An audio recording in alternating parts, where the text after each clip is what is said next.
Haleluya. Shalom Bapak Ibu Saudara yang terkasih dalam Tuhan Yesus Kristus. Kita bersyukur bahwa kita punya Tuhan yang hidup.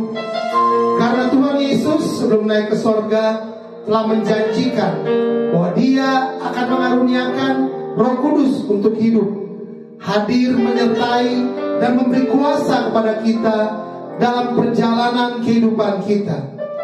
Untuk itu pada saat ini kita berkumpul kembali untuk sama-sama merayakan kasih karunia Tuhan yang luar biasa kepada kita, sambil mengingat bahwa Tuhan sudah memberi kuasanya kepada kita.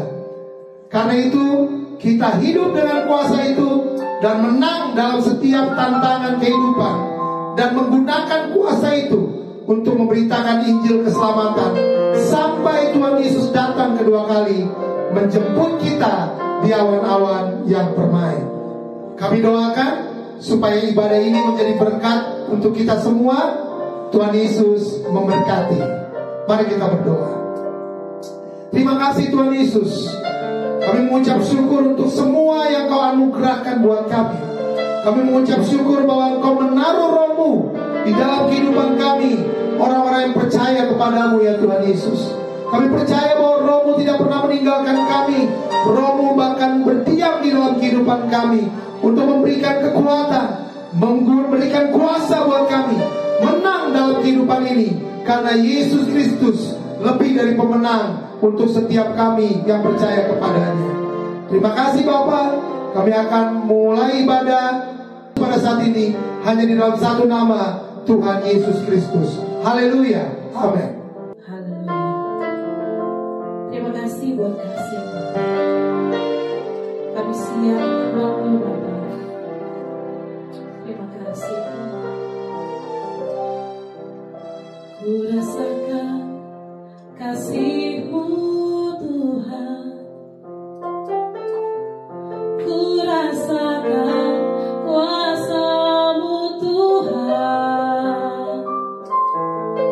Ku rasakan kasih kuasa Roh Kudus. Ku rasakan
Kasih-Mu melingkupi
cinta.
Kami siap untuk mendengarkan firman-Mu Tuhan.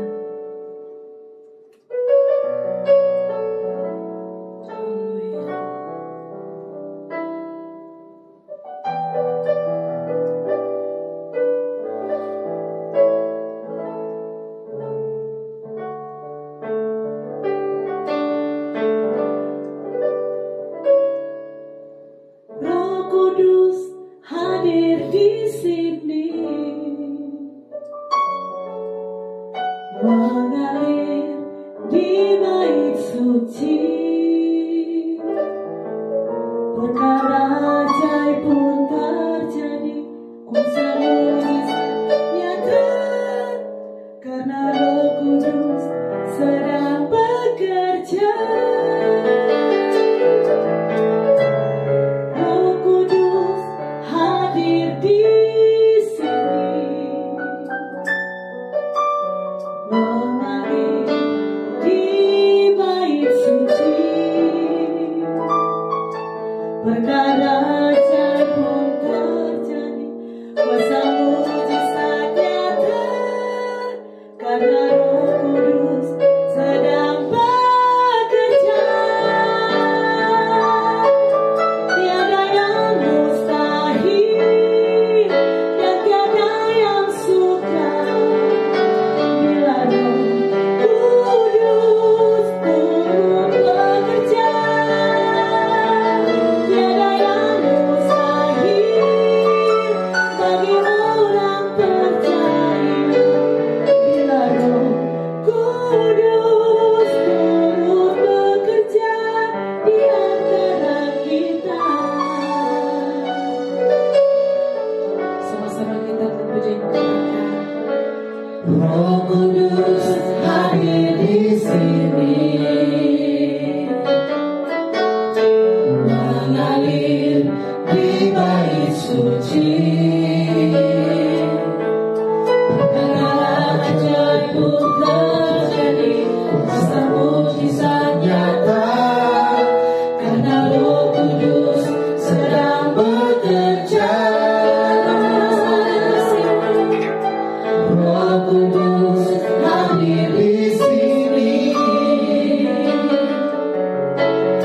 mengalir di bait suci.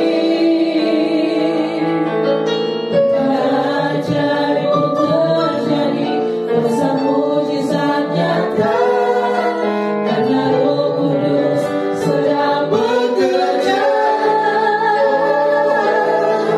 Tiada yang mustahil dan tiada yang sukar bila Roh Kudus turut bekerja. Tiada yang mustahil bagi orang percaya bila Roh Kudus turut bekerja. Tiada yang mustahil dan tiada yang sukar bila Kudus turut bekerja. Tiada yang mustahil bagi orang percaya bila Kudus turut bekerja. Tiada yang mustahil dan tiada yang sukar bila Kudus turut bekerja. Tiada yang mustahil bagi orang percaya bila Kudus turut bekerja di antara kita. Bila Roh Kudus turut bekerja di antara kita. Bila Roh Kudus turut bekerja di antara kita. Peganglah tanganku, Roh Kudus, setiap hari.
yang beri menang, Yesus namanya.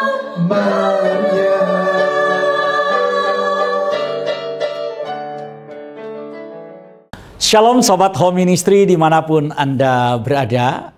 Saat ini kita akan mendengarkan firman Tuhan, tapi sebelumnya kita akan berdoa terlebih dahulu.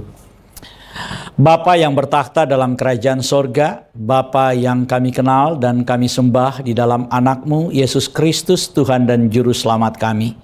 Kami datang kepadamu ya Bapa, karena kami tahu bahwa di dalam Tuhan segala-galanya dijadikan baik. Oleh karena itu, dalam segala ucapan syukur dan dalam segala keadaan kami saat ini memohon kepada Tuhan. Tolonglah kami, kasihanilah kami, dan berkatilah kami. Apapun yang terjadi dalam kehidupan kami, oleh bilur-bilur darah Tuhan Yesus kami percaya kami telah disembuhkan. Apapun persoalan dan pergumulan kami, di dalam nama Tuhan Yesus, nama di atas segala nama, nama yang berkuasa, kami telah dibebaskan. Tuhan Yesus, saat ini kami rindu mendengar firman-Mu. Berfirmanlah kepada kami, diamkan suara hati kami. Biarlah suara Tuhan yang kami dengar pada sore hari ini, pakai hamba-Mu. Biarlah kemuliaan Tuhan yang dinyatakan bagi kami. Dalam nama Tuhan Yesus kami berdoa, haleluya. Amin. Sobat Home Ministry, kita akan membaca firman Tuhan yang diambil dari Injil Markus pasal yang ke-7, mulai ayat yang ke-31 sampai dengan ayat yang ke-37. Kemudian Yesus meninggalkan pula daerah Tirus dan dengan melalui Sidon pergi ke Danau Galilea, di tengah-tengah daerah Dekapolis. Di situ orang membawa kepadanya seorang yang tuli dan yang gagap dan memohon kepadanya supaya ia meletakkan tangannya atas orang itu. Dan sesudah Yesus memisahkan dia dari orang banyak sehingga mereka sendirian, ia memasukkan jarinya ke telinga orang itu, lalu ia meludah dan meraba lidah orang itu. Kemudian sambil menengadah ke langit, Yesus menarik nafas dan berkata kepadanya, Efatah, artinya terbukalah. Maka terbukalah telinga orang itu, dan seketika itu terlepas pulalah pengikat lidahnya. Lalu ia berkata-kata dengan baik. Yesus berpesan kepada orang-orang yang ada di situ supaya jangan menceritakannya kepada siapapun juga. Tetapi makin dilarangnya mereka, makin luas mereka memberitakannya. Mereka takjub dan tercengang dan berkata, ia menjadikan segala-galanya baik, yang tuli dijadikannya mendengar, yang bisu dijadikannya berkata-kata. Demikian pembacaan firman Tuhan dan terpujilah Yesus Kristus Tuhan kita. Sobat Home Ministry yang dikasihi oleh Tuhan Yesus Kristus, hari ini saya akan menyampaikan firman Tuhan, tapi khotbahnya tidak seperti biasa. Kalau biasa kita khotbah pengajaran, dalam kesempatan kali ini kita akan berbicara tentang tema yang mungkin lebih ringan. Karena ada yang memberi masukan kepada saya, katanya, Pastor Raymond, setiap kali dengar khotbahnya, kok berat sekali, katanya. Iya, memang itu ciri khas dari Home Ministry. Jadi tema-tema pengajaran adalah tema-tema yang memang sudah kami siapkan. Tujuannya supaya jemaat Tuhan, khususnya jemaat yang dilayani oleh Home Ministry, itu memiliki iman yang kuat, memiliki pemahaman yang benar, dan bertumbuh di dalam iman. Karena ini adalah hal yang sangat dasar. Kenapa kami menyampaikan tema-tema pengajaran itu? Karena saat ini jemaat dengan begitu mudah bisa mengkonsumsi berbagai macam pengajaran lewat berbagai macam cara. Lewat sosial media, dia bisa lihat lewat YouTube, dia bisa dapatkan lewat kiriman-kiriman, dan berbagai macam akses bisa kemudian diperoleh Kalau jemaat home ministry itu tidak memiliki iman yang kuat, tidak memiliki pemahaman yang benar, kami sebagai hamba-hamba Tuhan di home ministry tidak menyampaikan pengajaran sesuai dengan firman Tuhan, maka jemaat akan dengan mudah diombang-ambingkan. Padahal kita tahu bahwa pelayanan home ministry ini sebagian besar pelayanannya itu lewat online. Jadi kita kurang waktu untuk tatap muka. Oleh karena itu perlu pengajaran hari Minggu, itu perlu khotbah dengan tema-tema pengajaran itu. Tapi hari ini saya akan menyampaikan tema yang sedikit berbeda. Saudara, kalau kita baca pada ayat yang ke-7, firman Tuhan berkata, mereka takjub. Siapa mereka itu? Mereka adalah orang-orang yang melihat apa yang Yesus lakukan. Mereka adalah orang-orang yang berkumpul saat itu. Orang-orang banyak yang ada di sekitar Danau Tiberias itu, yang ada di sekitar Danau Galilea itu. Mereka berkumpul dan ingin mendapatkan mujizat dari Tuhan, ingin mendengarkan khotbah dari Yesus. Tapi ketika mereka lihat apa yang dilakukan oleh Yesus, firman Tuhan berkata, mereka takjub dan tercengang. Ketika mereka menyaksikan perbuatan Tuhan, ada sebuah ekspresi yang mereka tunjukkan. Bukan cuma satu orang, tapi orang banyak, kata firman Tuhan. Takjub dan tercengang. Mengapa mereka takjub dan tercengang? Karena ini pernyataan mereka. Mereka mengatakan, iya, Yesus menjadikan segala-galanya baik. Wah.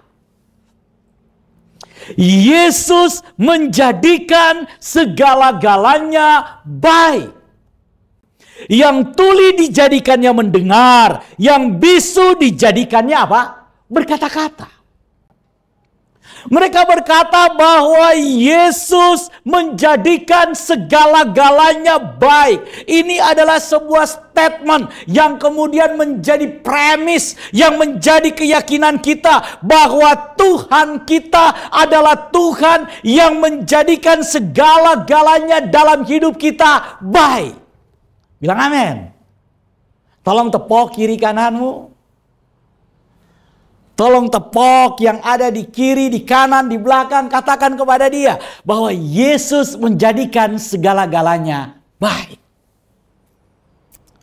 Apapun yang terjadi dalam kehidupan kita, firman Tuhan berkata, Yesus menjadikan segala-galanya baik. Apa yang dibuat Yesus menjadi baik? Dikatakan yang tuli dijadikan mendengar, yang bisu dijadikannya berkata-kata. Saudara, ketika ada sesuatu dalam diri seseorang yang tidak berfungsi, ada sesuatu dalam diri seseorang yang tidak berjalan sesuai dengan harapan, ada sesuatu dalam diri kita yang mungkin mampet, yang mungkin tidak sesuai keinginan kita, yang tidak sesuai harapan kita, firman Tuhan berkata, Yesus mampu menjadikannya baik. Apapun yang ada dalam hidupmu hari ini mungkin sedang tersumbat. Apapun yang sedang terjadi di dalam hidupmu hari ini yang mungkin saat ini tidak sedang baik-baik saja. Ketika mendengar khotbah ini engkau berkata, Pak Pendeta, hidup saya nggak sedang baik-baik. Apanya yang baik dari kehidupan saya? Pak Pendeta katakan bahwa Yesus menjadikan segala-galanya baik, tapi kenyataannya hidup saya tidak sedang baik-baik saja. Apa yang sedang terjadi dalam hidupmu hari ini? Apa yang sedang engkau alami hari-hari ini? Tidak peduli sumbatannya ada di mana. Tidak peduli masalahnya terletak di mana. Dan mungkin sudah sangat lama engkau bergumul dengan masalah itu. Bahkan engkau sudah terbiasa dengan masalahmu itu. Atau mungkin engkau sudah skeptis. Engkau sudah pesimis akan ada solusi, akan ada jalan keluar. Tapi saya ingin katakan hari ini, selama ada Yesus di dalam hidupmu, selama Yesus masih menjadi Tuhanmu, selama Yesus adalah pribadi yang engkau percaya, maka saya ingin katakan firman Tuhan ini. Yesus sanggup membuat segala-galanya dalam hidupmu baik. Yesus sanggup membuat segala-galanya dalam hidupmu apa? Baik. Karena Dia adalah Tuhan yang baik. Berkali-kali saya katakan, tidak peduli keadaan kita sedang tidak baik. Tidak peduli keadaan kita sedang buruk. Tidak peduli keadaan kita sedang tidak baik-baik saja. Yesus tetap Tuhan yang baik. Yesus Tuhan yang baik itu punya kuasa untuk membuat hidup kita yang tidak baik menjadi baik. Kalau Dia mampu membuat orang yang tidak mampu mendengar, Dia mampu membuat orang yang tidak mampu berkata-kata. Orang yang tuli, orang yang bisu. Tuhan mampu membuat dia menjadi baik. Pendengarannya menjadi berfungsi. Mulutnya, lidahnya mampu berkata-kata. Maka apapun yang terjadi dalam hidupmu hari ini, yang sedang terbata-bata, akan Tuhan buat berkata-kata. Pada akhirnya engkau akan menyaksikan dan berkata bahwa Yesus Tuhan yang baik. Pada akhirnya engkau akan bersaksi dan berkata, Dia menjadikan segala-galanya baik. Karena itu kita akan belajar firman Tuhan ini. Siapa yang percaya bahwa Tuhan sanggup membuat segala-galanya dalam hidupnya menjadi baik? Tolong angkat tangan. Amin. Saudara percaya bahwa Tuhan mampu membuat segala-galanya dalam hidupmu menjadi baik. Tidak peduli hari ini engkau sedang berkata bahwa hidup saya sedang tidak baik. Tuhan mampu membuatnya menjadi baik. Karena itu kita akan belajar firman Tuhan. Kita akan melihat bagaimana caranya Tuhan mengubah sesuatu yang tidak baik dalam diri seseorang menjadi baik.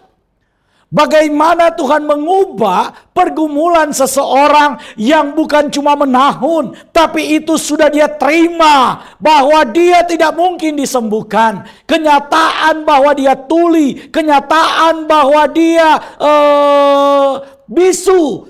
Pada saat itu semua orang mungkin tidak lagi punya harapan bahwa dia akan mendengar, bahwa dia akan berbicara dengan normal. Tapi Yesus mampu mengubah vonis yang diberikan oleh orang, mampu mengubah vonis yang diberikan oleh siapapun terhadap hidupmu. Dia mampu mengubah segala yang tidak baik menjadi baik. Mari kita perhatikan pada ayat yang ke-32. Ayat yang ke-32 firman Tuhan berkata, di situ orang membawa kepadanya seorang yang tuli dan yang gagap, dan memohon kepadanya supaya ia meletakkan tangannya atas orang itu. Perhatikan saudara. Firman Tuhan ini berkata bahwa di situ orang membawa kepada Yesus. Jadi inisiatif untuk datang kepada Yesus bukan datang dari orang ini. Kalau saudara perhatikan ayat ini. Bukan orang ini yang datang menghampiri Yesus. Bukan orang ini yang datang untuk mencari Yesus. Mungkin orang ini sudah tidak mengharapkan apa-apa lagi. Mungkin orang ini sudah terlalu lama dengan keadaannya. Firman Tuhan tidak menjelaskan apakah dia tuli sejak lahir, bisu sejak lahir, atau ada kecelakaan yang menimpa dia. Tapi biasanya kalau orang tuli, kalau orang bisu, itu memang bawaan sejak lahir. Jadi saudara, kondisi orang ini adalah kondisi yang sudah permanen. Masalah permanen, saudara. Karena itu dia tidak berinisiatif untuk datang kepada Yesus. Dia tidak berinisiatif untuk meminta kesembuhan kepada Yesus. Justru ada orang lain yang datang membawa dia kepada Yesus. Di sini juga tidak dijelaskan latar belakangnya kenapa ada orang yang mau membawa dia kepada Yesus. Mungkin orang-orang ini membawa dia kepada Yesus karena kasihan melihat keadaannya, karena kasihan melihat kondisinya. Jadi mereka bersimpati, berempati dengan dia. Karena itu mereka inisiatif untuk membawa dia kepada Yesus. Tapi saudara perhatikan baik-baik. Pada ayat yang ke-33 firman Tuhan berkata, dan sesudah Yesus memisahkan dia dari orang banyak. Perhatikan saudara. Karena yang pertama yang saya ingin sampaikan poin ini. Sekali lagi saya ingin katakan bahwa inisiatif untuk datang kepada Yesus bukan berasal dari orang ini saudara. Tapi ada orang yang berinisiatif yang kemudian mengantar dia, yang membawa dia kepada Yesus. Orang ini adalah orang yang baik. Orang yang membawa dia kepada Yesus adalah orang yang baik, saudara. Tetapi firman Tuhan memberitahukan bahwa walaupun itu orang yang baik, firman Tuhan berkata, Yesus harus menarik dia dari kerumunan orang banyak, dari orang yang membawa dia. Yesus memisahkan dia untuk sendiri bersama dengan Yesus. Saudara, poin yang pertama yang saya ingin sampaikan. Ada kalanya Tuhan harus memisahkan kita dari orang banyak. Ada kalanya Tuhan harus memisahkan kita dari orang-orang yang kita andalkan. Ada kalanya Tuhan harus menarik kita dari orang-orang yang kita harapkan. Ada kalanya Tuhan harus membawa kita untuk berurusan secara pribadi, untuk berperkara secara pribadi, secara privat. Tuhan mau berhadapan dengan kita. Oleh karena itu saudara perhatikan baik-baik.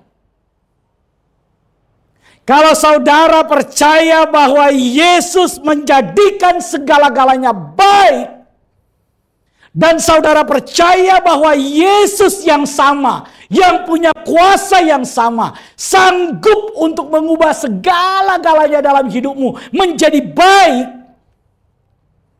maka saudara harus siap dipisahkan dan diproses oleh Tuhan. Saudara harus mau ditarik oleh Tuhan. Saudara harus mau dilepaskan dari apa yang engkau andalkan selama ini. Saudara harus mau dipisahkan oleh Tuhan untuk hanya berharap kepada Tuhan, untuk hanya memandang kepada Tuhan, untuk hanya berurusan dengan Tuhan.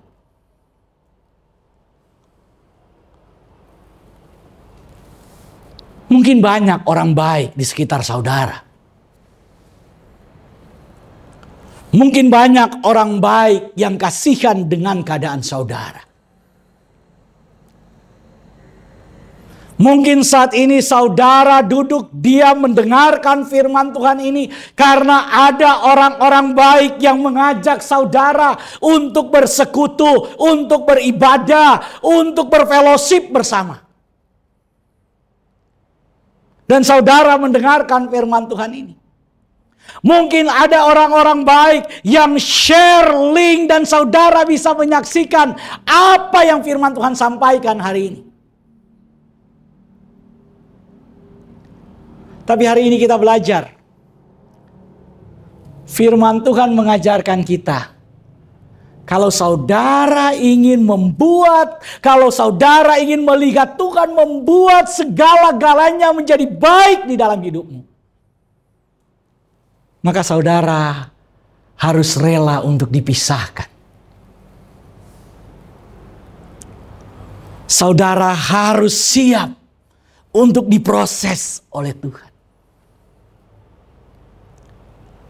Ketika Tuhan pisahkan saudara dari apa yang menjadi andalanmu, dari apa yang menjadi kekuatanmu, dari apa yang menjadi harapan-harapanmu, Tuhan tarik saudara. Itu nggak enak, saudara. Menurut saya inilah jalan salibmu. Tapi saya ingin katakan, walaupun rasanya nggak enak, walaupun sepertinya saudara tidak menyukai situasi ini, saya ingin bilang kepada saudara, Tuhan yang baik tidak pernah punya niat jahat ketika Dia memproses hidup saudara. Tuhan yang baik tidak pernah punya niat jahat ketika Dia memisahkan saudara dari orang-orang yang engkau andalkan. Dia masih sama Tuhan yang baik, yang sedang mengerjakan perkara-perkara baik dalam hidup kita. Ada kalanya ketika proses Tuhan memisahkan kita. Tuhan memisahkan kita lewat banyak cara. Ada kalanya Tuhan harus memisahkan kita lewat masalah. Ada kalanya Tuhan harus memisahkan kita lewat persoalan. Ada kalanya Tuhan harus memisahkan kita lewat sakit penyakit. Ada kalanya Tuhan harus memisahkan kita lewat ketidakmampuan ekonomi dan ketidakmampuan kerja.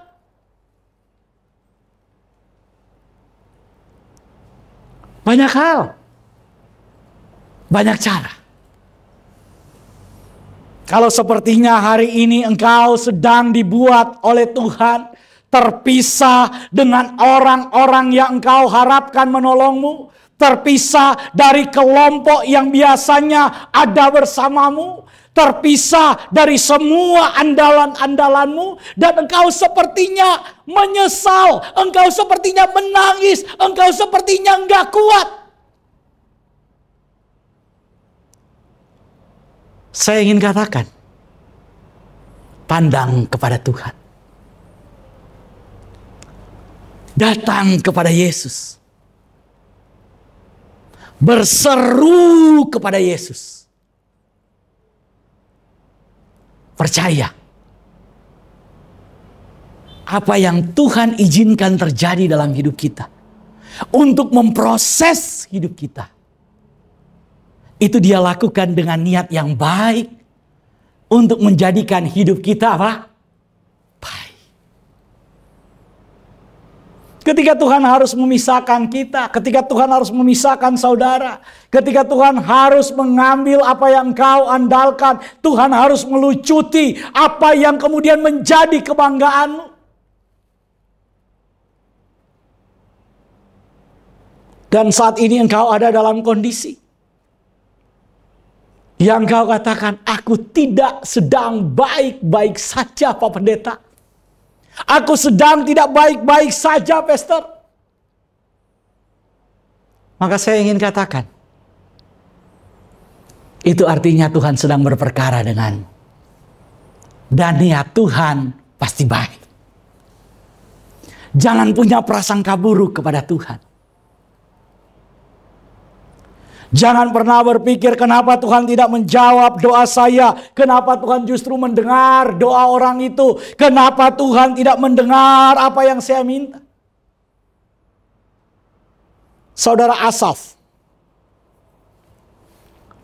Dalam Mazmur pasal 37 pernah berkata. Bahwa dia iri. Melihat orang-orang fasik. Umur mereka panjang. Hidup mereka makmur. Mereka gemuk-gemuk katanya. Dan dia katakan, aku hampir tergelincir karena itu.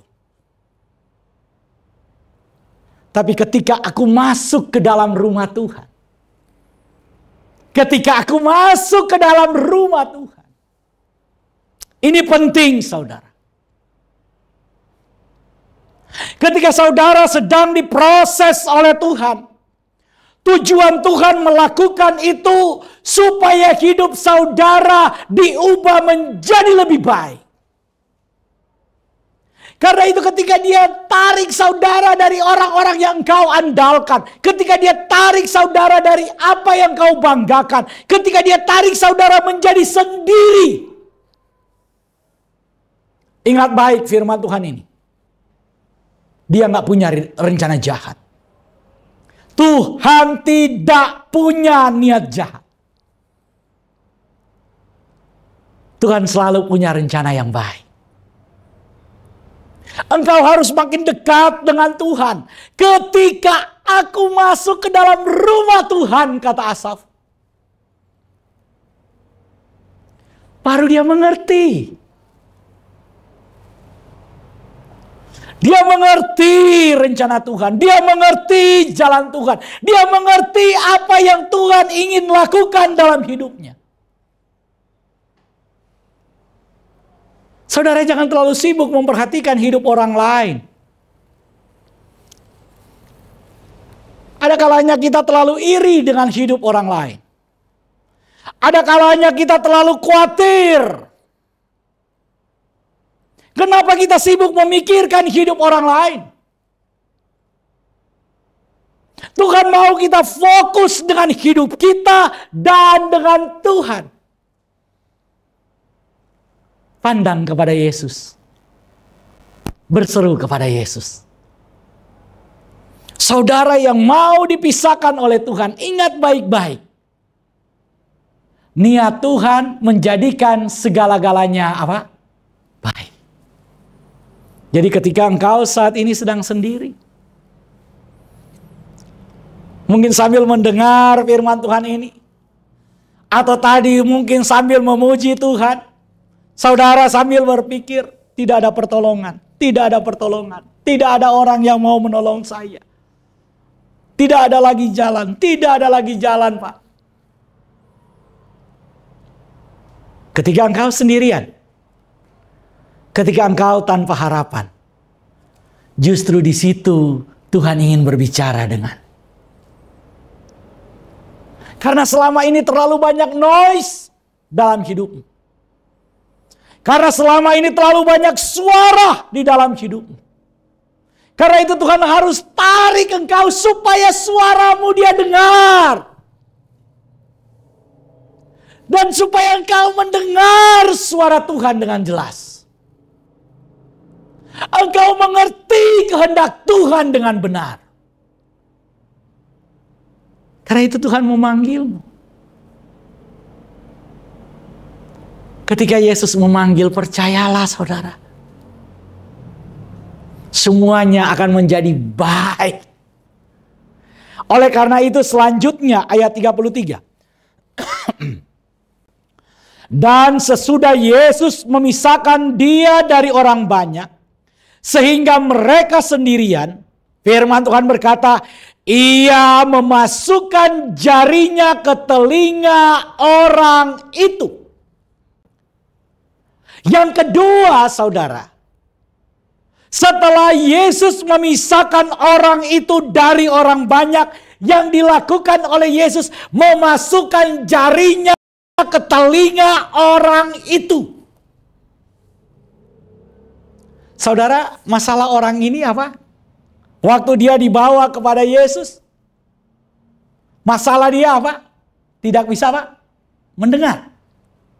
Dia tidak bisa apa? Berbicara. Dia tuli, dia bisu. Saudara perhatikan apa yang Tuhan lakukan.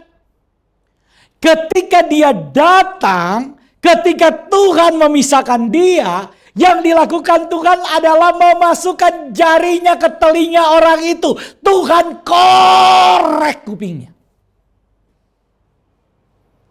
Ada kalanya saudara ketika kita dipisahkan oleh Tuhan, yang Tuhan lakukan selanjutnya adalah Tuhan membongkar masalah kita.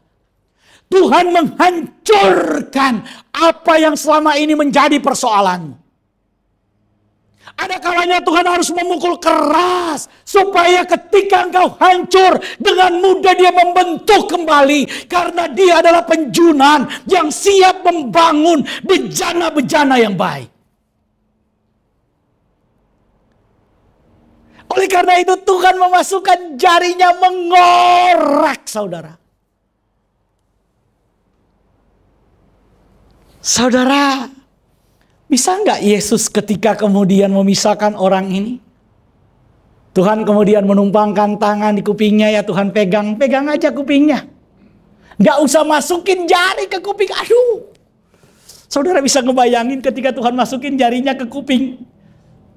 Ini kuping, aduh kotornya luar biasa saudara.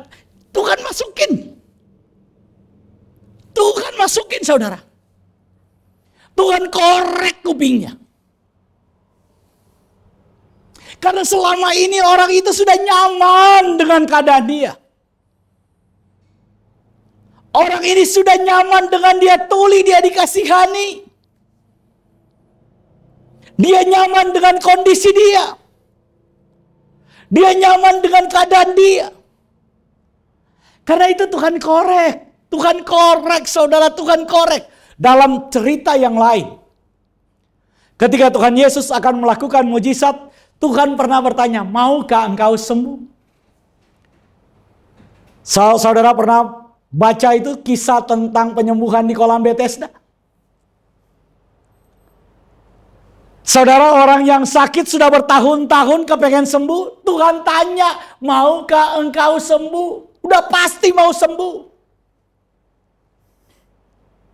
Gak ada orang sakit yang kepengen terus-terusan sakit. Tapi ada kalanya kita terlalu nyaman dengan kondisi kita. Saudara berdoa, Tuhan tolong, Tuhan tolong, Tuhan tolong saya, Tuhan tolong saya. Saudara pikir ketika saudara berdoa Tuhan dengar atau tidak? Pasti Tuhan dengar. Karena Yesus adalah Tuhan yang selalu mendengar doa kita. Yesus bukan Tuhan yang menutup pendengarannya untuk kita. Tapi ketika saudara berteriak tolong, tolong, tolong, pada saat yang sama saudara cukup nyaman. Karena itu Tuhan harus hancurkan saudara. Tuhan harus hancurkan kondisinya, Tuhan harus hancurkan masalahnya. Itu harus dihancurkan, harus dikorek kupingnya. Banyak di antara kita yang berpikir begini. Tuhan tolong saya. Tolong saya Tuhan, tapi pakai cara saya Tuhan. Kalau Tuhan tolong saya, harus dengan cara saya Tuhan. Saudara, saya mau bilang, yang jadi Tuhan itu siapa sih? Tuhan itu punya berbagai macam cara. Tapi kalau saudara mau atur Tuhan, ya jangan minta tolong ke Tuhan. Udah urus saja saudara sendiri. Kalau saudara minta tolong kepada Tuhan, maka harus siap ikuti cara Tuhan. Yang kita lakukan apa? Percaya. Orang beriman hanya bisa lakukan percaya. Percaya penuh kepada Tuhan. Saudara, kalau kita bicara tentang iman, kita bukan cuma bicara secara percaya, secara pasif. Tapi percaya harus menghasilkan buah iman. Buah iman itu adalah tindakan iman. Buah iman itu adalah perbuatan iman. Jadi kalau saudara percaya, saudara beriman, tanda bahwa saudara betul-betul percaya kepada Tuhan, harus ada perbuatan-perbuatan imannya. Harus ada langkah-langkah imannya. Harus ada tindakan-tindakan imannya. Jadi ketika saudara sedang dalam kondisi yang tidak baik, saudara minta tolong kepada Tuhan. Saudara percaya kepada Tuhan. Ingat baik-baik bahwa Tuhan bersegera menolong kita. Bahwa Tuhan bertindak turun tangan buat saudara dan saya. Tapi saudara juga harus paham bahwa Tuhan punya cara. Ada caranya Tuhan. Dalam cerita ini kita melihat bagaimana Yesus melakukan, yaitu apa? Yesus mengorek kupingnya, memasukkan jarinya ke telinga orang itu untuk apa, saudara? Untuk dikorek.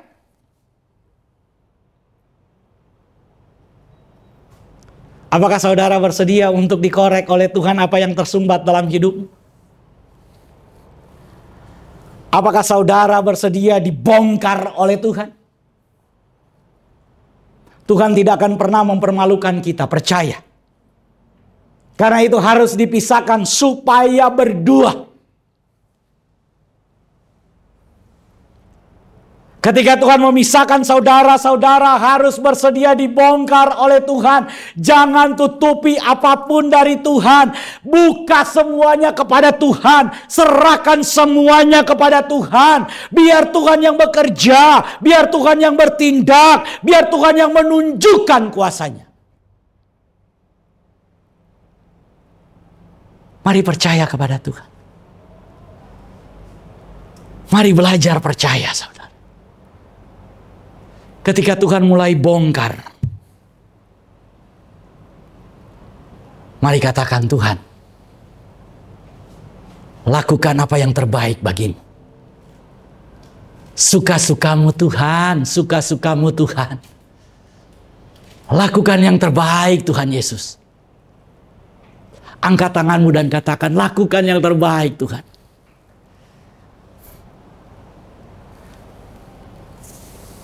Yang ketiga yang Yesus lakukan. Lalu ia meludah. Wah, saudara. Kalau ada hamba Tuhan kemudian yang ingin doain saudara, dia pakai ayat ini, ludah. Kira-kira saudara terima? Pasti saudara bilang, ini pendeta sesat ini. Ajaran apa lagi ini? Kenapa pakai ludah-ludah begini? Saudara, apa yang dilakukan oleh Yesus ini?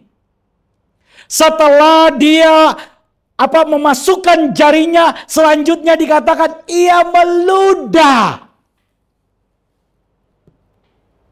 Kenapa harus diludahin, saudara? Kenapa Yesus harus meludah? Ada yang bilang begini ke saya, Pastor, Yesus itu meludah karena dia juga geli. Geli kenapa?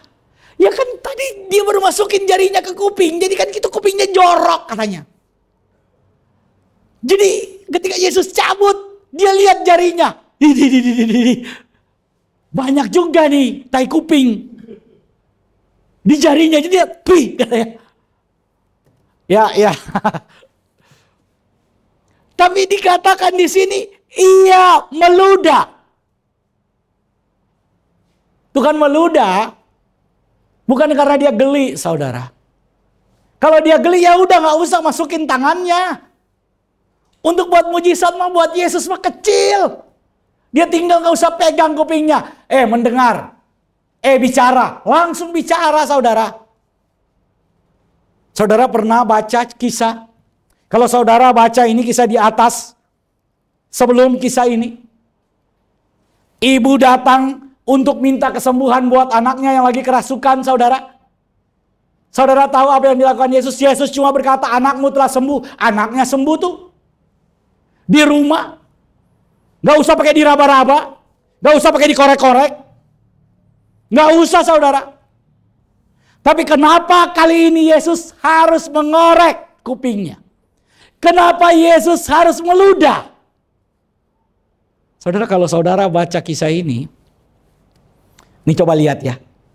Yesus korek kupingnya, Yesus meludah. Kemudian tangan yang dipakai korek kuping, dipakai buat apa? Tarik lidah.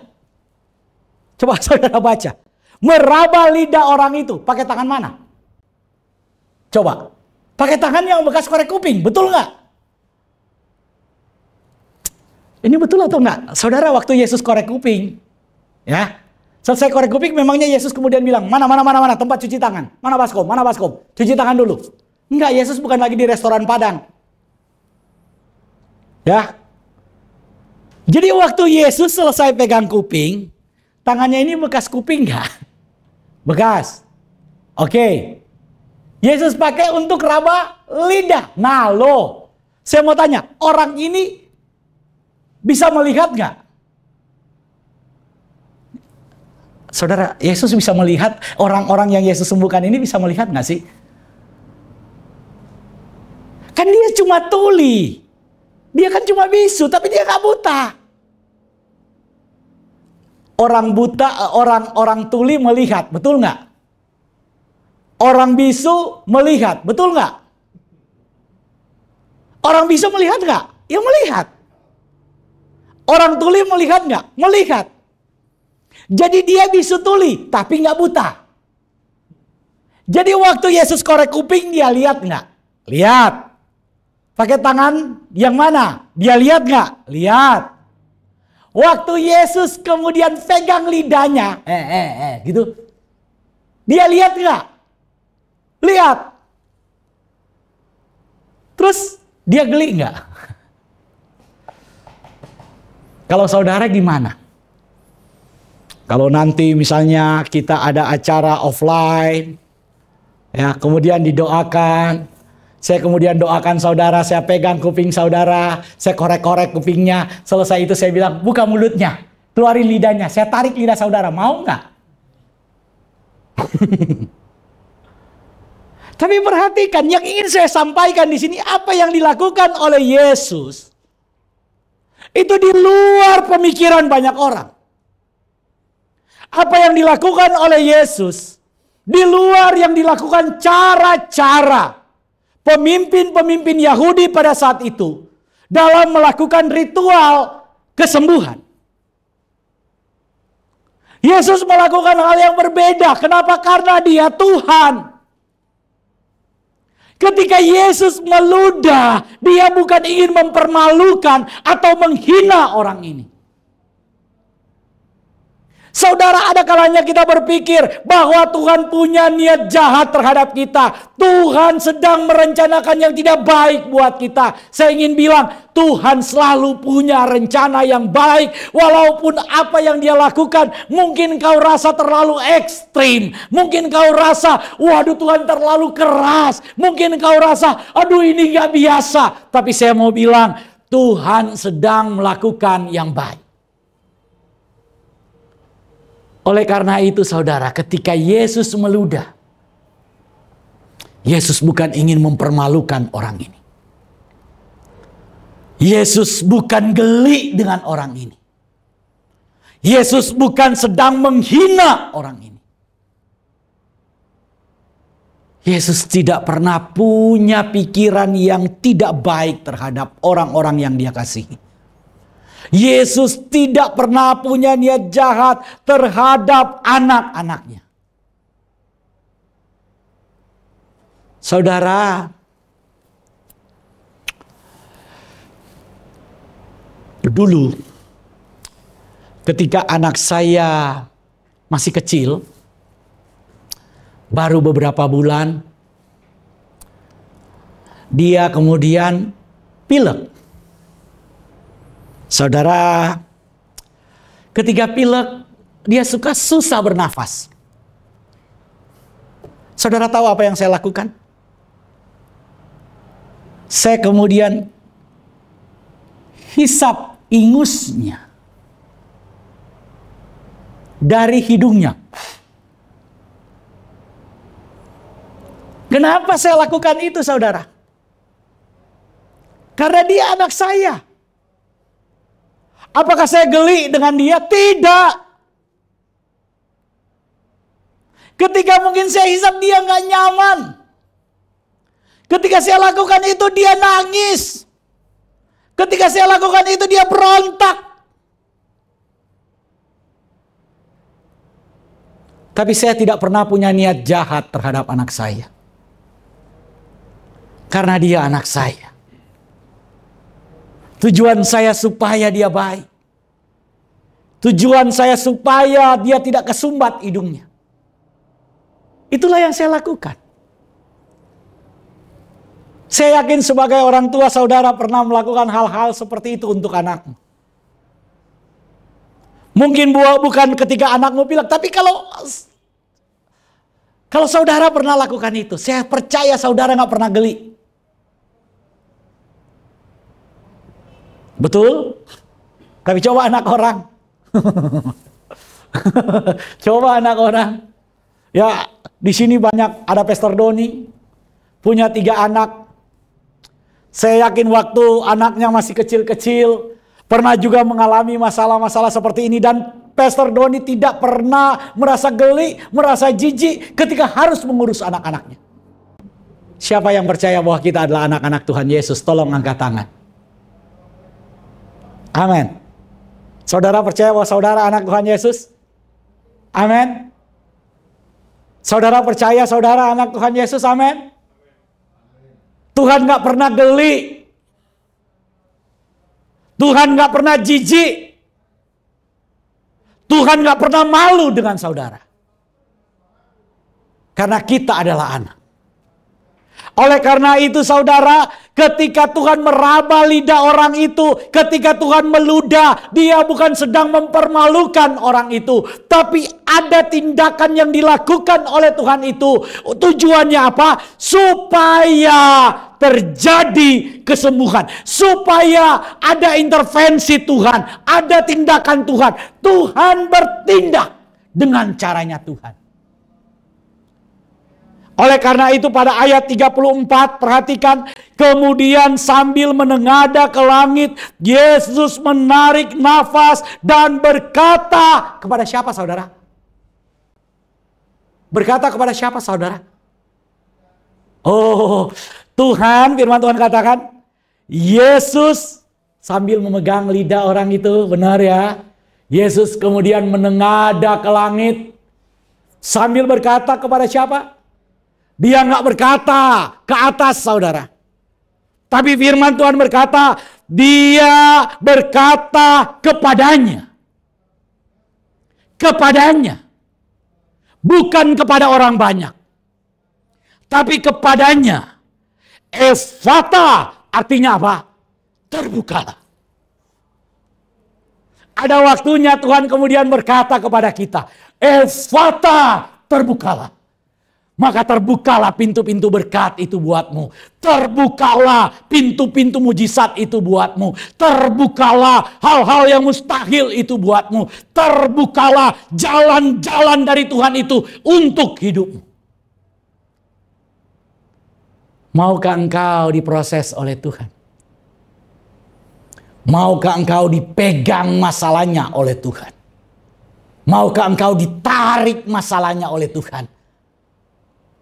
Ketika Tuhan lakukan itu, dia akan berkata pada akhirnya, Efata, terbukalah. Terbukalah pendengaranmu. Terbukalah lidahmu. Terbukalah masalahmu. Terbukalah pintu-pintu berkat buatmu. Terbukalah jalan-jalan Tuhan untukmu. Terbukalah. Efata. Katakan kiri kananmu. Terbukalah berkat-berkatmu. Katakan. Terbukalah apa? Berkat-berkatmu. Terbukalah pintu mujizat buatmu. Amin. Amin saudara. Setelah melihat semua itu ayat 35. Maka terbukalah telinga orang itu dan seketika itu pula terlepas pulalah pengikat lidahnya, lalu ia berkata-kata dengan apa? Baik. Maka terbukalah telinga orang itu dan seketika Gak tunggu lama. Kalau Tuhan bertindak, ketika Tuhan sudah berfirman, terbuka. Gak ada delay. Gak ada delay, saudara. Waktu saudara dengar siaran ini, saudara mungkin ada waktu delay. Ada waktu delay, saudara. Tapi ini gak ada delay. Ketika Tuhan berfirman terbuka, nggak ada delay, nggak ada jarak, nggak ada waktu tunggu, nggak ada waktu tunda, terjadi. Percaya.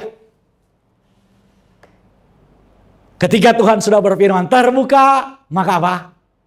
Terbuka. Ada waktunya Yesus berfirman buat saudara dan saya. Terbukalah.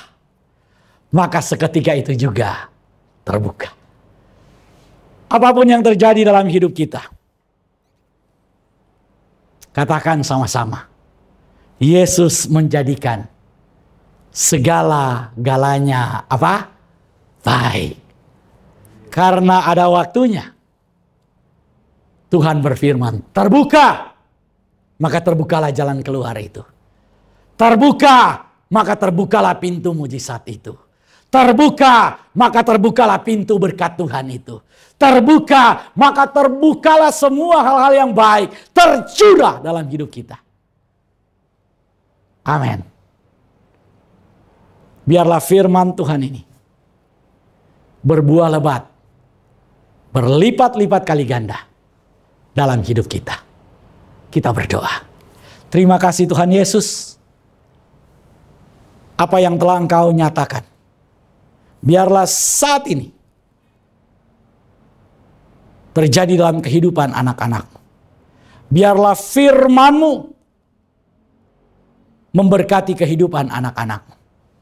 Tergenapi dalam hidup mereka. Tuhan menjadikan segala-galanya baik. Tuhan membuat semua yang tersumbat. Tuhan membuat semua penghalang terbuka. Dan berkat-berkat itu terjadi dalam hidup mereka. Mujizat itu mereka terima dalam hidup mereka. Di dalam nama Tuhan Yesus. Terima kasih ya Bapak, terima kasih ya Tuhan. Berkatilah pelayanan home ministry. Berkatilah segala kebutuhan. Berkatilah semua apapun yang direncanakan dan dilakukan. Tuhan Yesus berkati Gembala home ministry, Pastor Doni Toisuta, berkati pekerjaannya, berkati sumber-sumber berkatnya, berkati keluarganya, berkati istrinya, berkati anak-anaknya, berkati segala sesuatu yang dia kerjakan. Tuhan Yesus juga berkati Pastor Valdo, keluarganya diberkati oleh Tuhan, diberkati oleh Tuhan anak-anaknya, diberkati oleh Tuhan istrinya. Semua yang baik Tuhan curahkan dalam hidup mereka. Tuhan Yesus berkati buat Pastor Dedi. Segala sesuatu yang dia kerjakan, Tuhan buat berhasil. Semua yang baik, Tuhan datangkan dalam kehidupannya. Tuhan berkati anak-anaknya, Tuhan berkati istrinya, di dalam nama Tuhan Yesus. Kami serahkan kehidupan kami ke dalam tangan kasih-Mu. Hamba berdoa memberkati Pak Mul, memberkati keluarganya, memberkati pelayanannya, memberkati segala sesuatu yang dia kerjakan. Hamba berdoa buat semua jemaat yang ada di Jawa Barat, yang ada di Bandung, yang ada di Soreang, yang ada di Purwakarta, yang ada di segala tempat, yang ada di Sukabumi, yang ada dimanapun mereka di Jawa Barat. Dalam nama Tuhan Yesus diberkati oleh Tuhan. Hamba berdoa juga ya Bapak, buat semua anak-anak-Mu dimanapun mereka berada. Baik jemaat home ministry yang ada di Manado, yang ada di pulau-pulau lain, yang ada di tempat-tempat lain yang sedang mengikuti program malam hari ini, program sore hari ini. Di dalam nama Tuhan Yesus mereka diberkati oleh Tuhan. Kami serahkan hidup kami ke dalam tangan kasih-Mu, ke dalam kuasa-Mu. Dalam nama Tuhan Yesus kami berdoa. Haleluya, haleluya, haleluya. Amin. Haleluya. Biarlah roh kita menyala-nyala dan layanilah Tuhan. Roh kita terus menyala-nyala dan layani Tuhan. Come on.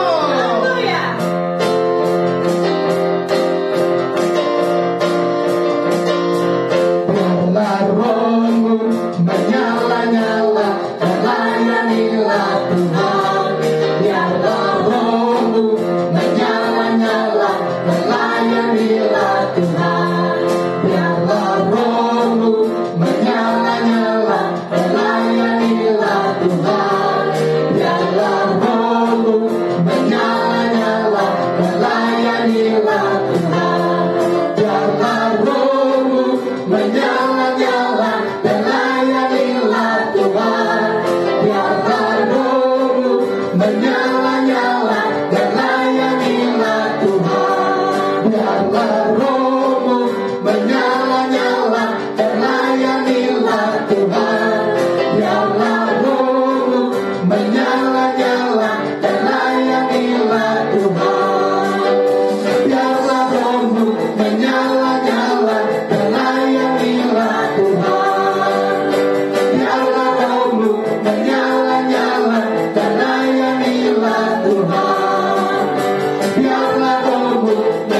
Sobat Home Ministry dimanapun Anda berada, saat ini kita akan masuk dalam sakramen perjamuan kudus.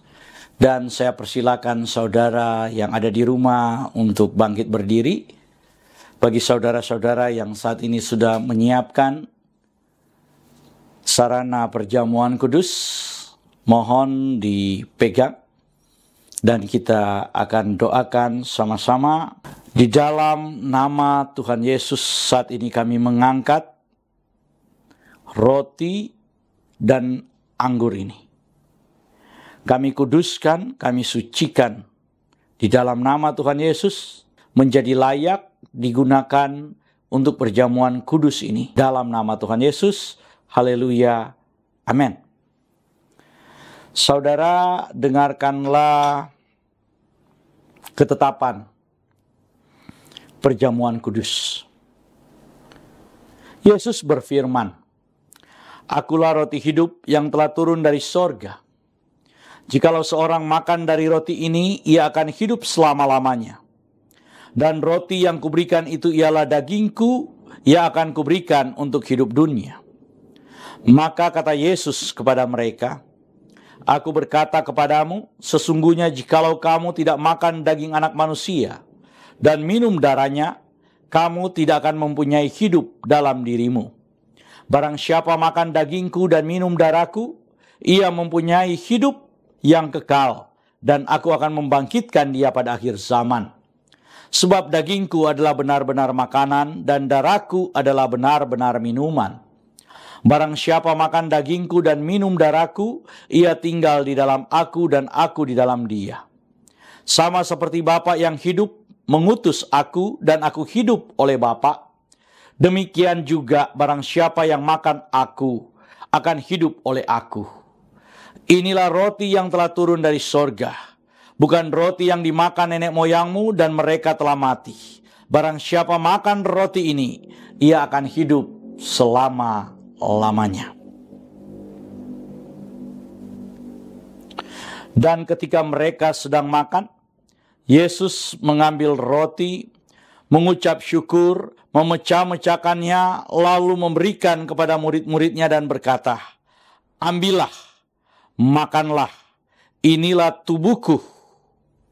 Sesudah itu Tuhan Yesus mengambil cawan, mengucap syukur, lalu memberikannya kepada mereka sambil berkata, "Minumlah kamu semua dari cawan ini, sebab inilah darahku, darah perjanjian yang ditumpahkan bagi banyak orang untuk pengampunan dosa." Kalau saudara percaya bahwa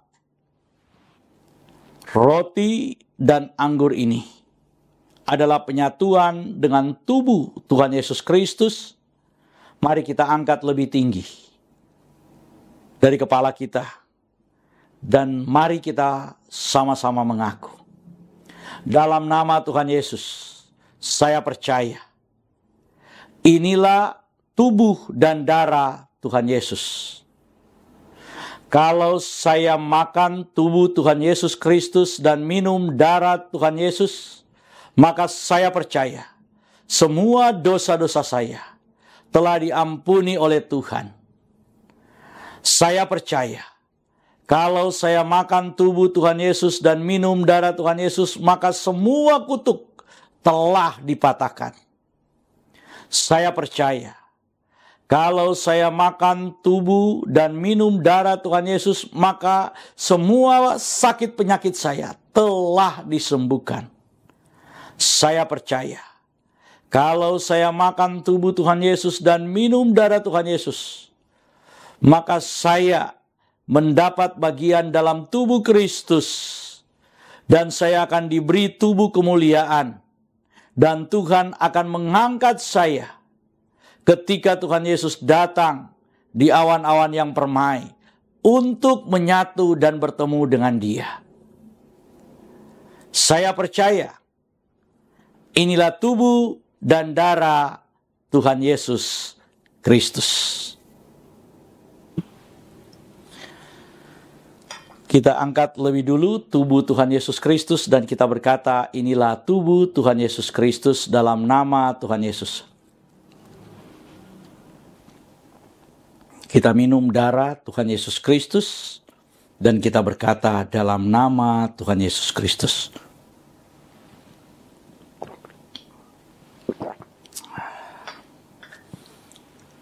Mari kita mengucap syukur bersama-sama.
Jemaat Tuhan, milik Tuhan dimanapun Anda berada, kita sudah berada di penghujung ibadah kita hari ini. Sebelum kita kembali dan kita tutup ibadah kita hari ini, pulanglah dan terimalah berkat dari Tuhan. Jemaat Tuhan, milik Tuhan, arahkan hati dan pikiranmu dan aminkan semua berkat yang diucapkan bagimu. Percaya apa yang kita aminkan itu kita terima dalam hidup kita. Di dalam nama Tuhan Yesus, diberkatilah hidupmu. Diberkatilah rumah tempat tinggalmu. Diberkatilah keluarga, suami, istri, anak-anak, bahkan cucu-cucumu diberkati. Diberkatilah sumber mata pencarianmu. Diberkatilah pekerjaanmu. Diberkatilah bisnismu. Diberkatilah karirmu. Diberkatilah tubuh jasmani dan kesehatanmu. Dan diberkatilah pertumbuhan rohanimu. Biarlah semua berkat dari Bapa Sorgawi, Bapa Yahweh namanya, cinta kasih dari Tuhan kita Yesus Kristus, Yeshua HaMashiach, dan persekutuan dengan Roh-Nya yang kudus, Ruach HaKodes, menyertai kita semua, mulai dari sekarang sampai selama-lamanya. Kita yang percaya diberkati oleh Tuhan dan menerima berkat Tuhan ini, mari berkata bersama saya, amin. Sobat Home Ministry, demikian ibadah kita hari ini. Sampai jumpa pada minggu-minggu yang akan datang. Tuhan Yesus memberkati kita semua. Amin.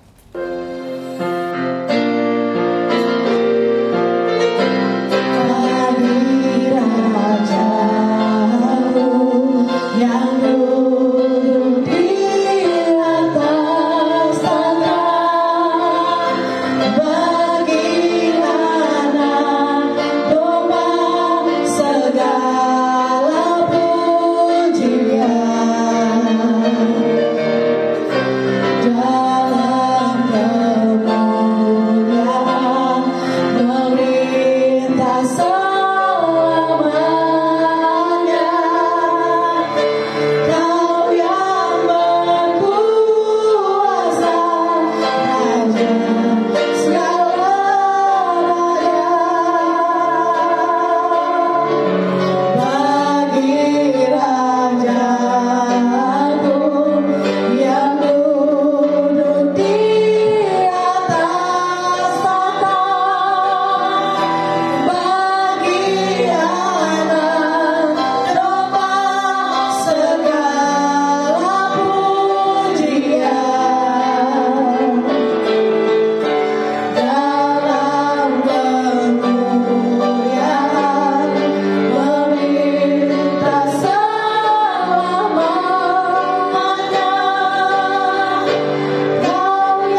Tuhan Yesus memberkati kita semua. Shalom.